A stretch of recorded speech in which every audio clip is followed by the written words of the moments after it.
আসসালামু আলাইকুম।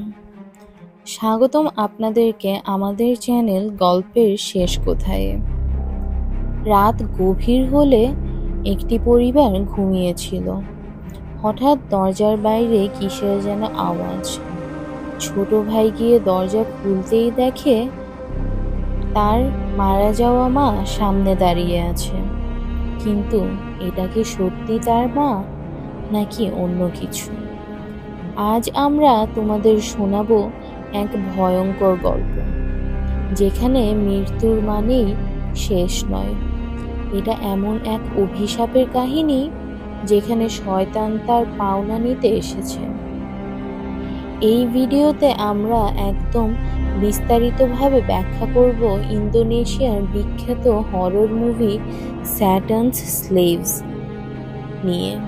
কি ছিল এই পরিবারের অভিশাপ, কেন মায়ের মৃত্যু হলেও সে ফিরে এলো, আর এই মুভির শেষে আসল অর্থ কী। তাহলে আলো নিভিয়ে হেডফোন পরে বসে যাও, কারণ গল্পের শেষ জানা এখনো বাকি। গল্পের শুরু হয় 1981 সালে, যেখানে আমরা একটি অর্থনৈতিকভাবে দুর্বল পরিবারকে দেখতে পাই। পরিবারে আছে বাবা, তার 4 সন্তান এবং তাদের মা, যিনি একজন বিখ্যাত গায়িকা ছিলেন, কিন্তু এখন দীর্ঘদিন ধরে অসুস্থ। মা দীর্ঘদিন ধরে অসুস্থ থাকার পর একদিন হঠাৎই মারা যান। পরিবারের সদস্যরা শোকে ভেঙে পড়ে। তবে অদ্ভুতভাবে মায়ের মৃত্যুর পর থেকেই বাড়িতে অস্বাভাবিক ঘটনা ঘটতে থাকে। রিনি লক্ষ্য করে তাদের মা যেন মৃত্যুর পরও বাড়ির আশেপাশে ঘুরছে। রিনি হচ্ছে তার 4 সন্তানের এক সন্তান। বাকিদের নাম হচ্ছে টনি, বন্ডি, ইয়ন। মায়ের মৃত্যুর পরপরই অদ্ভুত ও ভৌতিক ঘটনা ঘটতে থাকে। রাতের বেলা দরজা জানালা আপনা আপনিই খুলে যায়। ছোট ভাই ইয়ন দাবি করে সে তার মাকে দেখেছে। রিনি ও তার ভাইরা ক্রমশ বুঝতে পারে তাদের মা শুধুই মারা যাননি, বরং তার আত্মা এখনো কোনোভাবে তার বাড়িতে রয়ে গেছে। একদিন রিনি ও টনি খুঁজে পায় কিছু পুরনো চিঠি, যেখানে তারা জানতে পারে তাদের মা একসময় এক রহস্যময় কাল্ট বা গোপন দলের সদস্য ছিলেন, যারা শয়তানের পুজো করত। রিনি তাদের দাদার কাছে গিয়ে সত্য জানতে চায়। দাদা তাকে জানায় তাদের মা সন্তান জন্ম দিতে পারছিল না, তাই শয়তানের সঙ্গে চুক্তি করেছিলেন। চুক্তি অনুযায়ী মা 4টি সন্তান পেয়েছিলেন, কিন্তু শর্ত ছিল এই সন্তানদের একজনকে শয়তানকে উৎসর্গ করতে হবে। এখন মা মারা যাওয়ার পরে শয়তান তার পাওনা নিতে এসেছে। এদিকে বাবা কাজের প্রয়োজনে শহরের বাইরে চলে যান, আর এই ফাঁকে ভয়াবহ ঘটনা শুরু হয়। এক রাতে হঠাৎ মৃত লোকেরা উঠে এসে বাড়ি ঘিরে ফেলে। রিনি ও তার ভাইয়েরা বুঝতে পারে তারা আসলে মায়ের শয়তান পূজার ফল ভোগ করছে।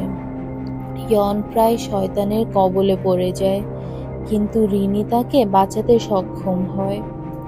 ঠিক তখনই তাদের বাবা ফিরে আসে এবং পরিবারের সবাই মিলে কোনোভাবে সেই ভয়ঙ্কর রাত পার করে। সিনেমার শেষ দৃশ্যে দেখা যায় পরিবারের সবাই বেঁচে গেলেও আসল বিপদ এখনো শেষ হয়নি, কারণ তাদের প্রতিবেশী এক রহস্যময় ব্যক্তি তাদের দিকে তাকিয়ে আছে, যা ইঙ্গিত দেয় যে শয়তানের প্রভাব এখনো রয়ে গিয়েছে। পরিবারের অভিশাপ হচ্ছে অতীতের ভুল ভবিষ্যতে কিভাবে প্রভাব ফেলে তা সিনেমায় দেখানো হয়েছে।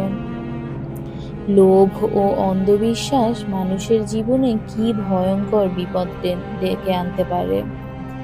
সিনেমাটি ক্লাসিক হরর মুভির মতো ভয়ঙ্কর ভিজুয়াল ও সাউন্ড ব্যবহার করেছে, যা দর্শকদের আতঙ্কিত করে।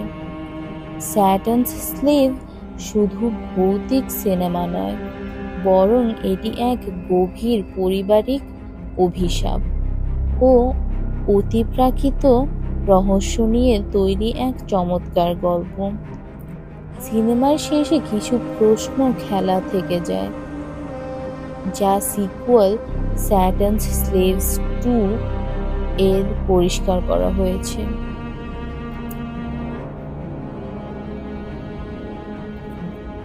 সিনেমার শেষে দেখে মনে হয় পরিবারটা এক ভয়ঙ্কর অভিশাপ থেকে বেঁচে গিয়েছে, কিন্তু সত্যিই কি তারা নিরাপদ? শয়তান কি তাদের ছেড়ে দিয়েছে, নাকি এই দুঃস্বপ্নের আসল অধ্যায় এখনো বাকি? যদি তুমি এই মুভির সিক্রেটগুলো বুঝে থাকো, তাহলে তোমার কি মনে হয়? শয়তানের দাসত্ব কি এখানেই শেষ, নাকি এটা কেবল শুরু? তোমার মতামত নিচে কমেন্টে জানাতে পারো। আর যদি এমন ভয়ঙ্কর গল্প পছন্দ হয়, তাহলে গল্পের শেষ কোথায় চ্যানেলটি সাবস্ক্রাইব করতে ভুলবে না। লাইক দিও, শেয়ার করো, আর পরবর্তী ভিডিও দেখা হবে এক নতুন রহস্যময় গল্প নিয়ে।